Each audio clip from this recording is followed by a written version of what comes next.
नमस्कार, मैं हूं पिंटू कुमार। आप देख रहे हैं न्यूज़ बॉक्स 24। अभी मैं मसौढ़ी में हूं और मसौढ़ी की राजनीति इतनी गर्म हो गई है कि अब लगता नहीं कि आगे क्या होगा और किसकी सरकार बनेगी। अभी देखा जाए तो टक्कर चल रही है मीसा जी और रामकृपाल जी में। इसी में मसौढ़ी की राजनीति गरमाई है और हमारे बीच बगल में है मसौढ़ी के जाने माने नेता पलटन सिंह। आइए इनसे मिलते हैं और बात करते हैं। हमारे चैनल में स्वागत है सर आपका। आपको भी आपका चैनल का मेरे तरफ से स्वागत है।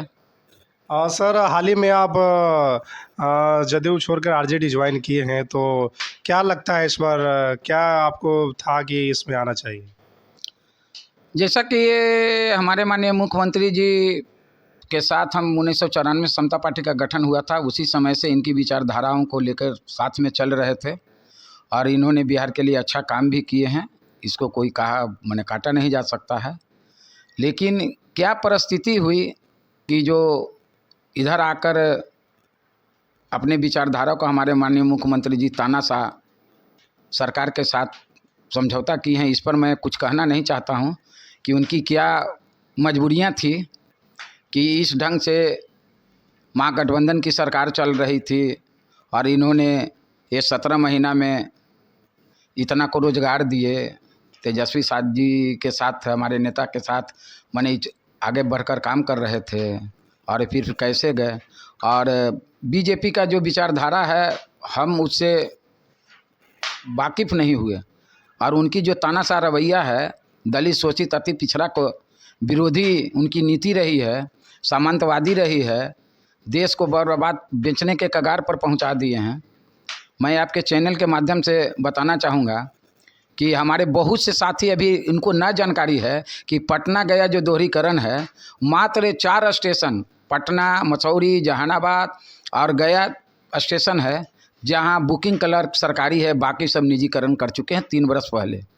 तो ये धीरे धीरे आरक्षण को समाप्त कर रहे हैं। हमारे साथ भेदभाव किए, मुख्यमंत्री जी के में साथ में थे तो हम लोगों को पिछड़ा अति पिछड़ा को स्कॉलरशिप बंद कर दिए, स्कॉलरशिप बंद किए, उनके खिलाफ में गए।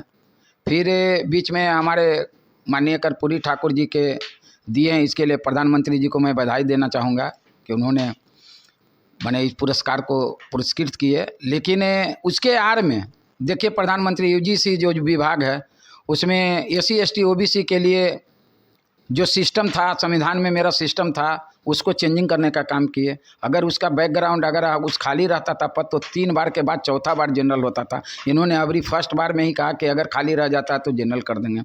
तो ये सरकार जो भाजपा की जो सरकार है ना, एससी एसटी ओबीसी का विरोधी सरकार है और इसलिए हमारे माननीय मुख्यमंत्री जी कैसे गए ये तो हम नहीं बताएंगे। हम इससे नाराज़ होकर और मैंने 1 फरवरी को इस्तीफ़ा दिया था और 2 दिन पहले हम मीसा जी के संपर्क में आरजेडी की सदस्यता ग्रहण किए हैं और मैं एससी एसटी ओबीसी की लड़ाई, हम इस दल में रहकर मुख्यमंत्री का जो विचारधारा था मेरा न्याय के साथ विकास करना, उसी विचारधारा को लेकर हम आरजेडी में प्रवेश किए हैं और इस विचारधारा को आगे हम लेके चलेंगे तेजस्वी यादव के।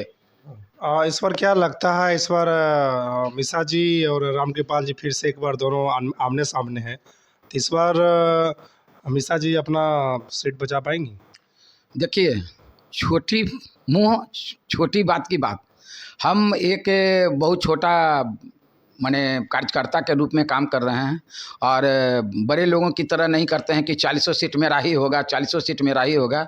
लेकिन मैं विश्वास दिलाता हूं कि इस बार पाटलिपुत्रा से मीसा भारती को हम लोग जिता कर रहेंगे। और जहां तक हम तो पुनपुन से बिलोंग करते हैं, लेकिन 25 बरस से हम मसौढ़ी आए हुए हैं। मसौढ़ी विधानसभा से हम लोग 10,000 से रामकृपाल जी यहाँ पीछे रहते थे, लेकिन इंशाल्लाह इस वर्ष हम लोग विश्वास दिलाते हैं कि हम लोग कम से कम 25 से 30 हज़ार से हम आगे रहेंगे और रामकृपाल जी को हराने का काम करेंगे। और दम श्योर एंड सर्टेन है कि अबरी मेरा सांसद पाटलिपुत्र का कौन होगा तो मीसा भारती होगा जी। अभी लास्ट में त्योहारों का मौसम है, रामनवमी है, छठ है, तो मसौढ़ी वासी को क्या संदेश देना चाहेंगे? पूरे प्रदेशवासी को भाई रामनवमी और छठ के शुभकामनाएं। और हमारे आप लोग से आग्रह करेंगे कि संविधान लोकतंत्र को बचाने के लिए हमारे नेता तेजस्वी यादव को मजबूत करें।